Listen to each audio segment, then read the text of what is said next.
Hello, church. We're looking at Judges 19 and 20 today. We're almost done with this book. And as we've looked at before, once again, this is the series of pain and suffering in Israel for their history. And so these two chapters and even the closing chapter is going to describe some more sin, some more evil that has taken place. But this is all, once again, this is just history describing these actions that people have done. There was no leadership. They were not listening to God. They were not listening to the law of Moses and how they're supposed to act and treat each other, how they're supposed to be, once again, loving and serving each other. And so it leads to suffering and suffering and suffering.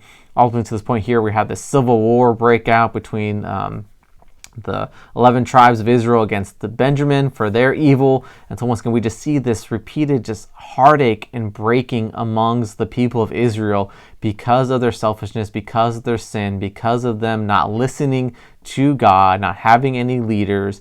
And so they are suffering and suffering and suffering.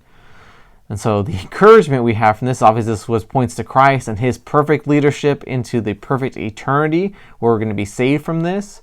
But also as we look at our world and we see suffering, we see injustice, we can know it's an unfortunate part of the human condition. That going all the way back through this entire book of Judges, we see injustice, we see pain, we see suffering, we see sin, and God's desire is to save us from these patterns in our lives. And so to have godly leadership, to have lives submitted to his leading and guiding so that we can be the people of God. So again, be encouraged if you are suffering, that God cares, God is in there. The church is here to help support suffering and to ease that as much as we can on an earthly level.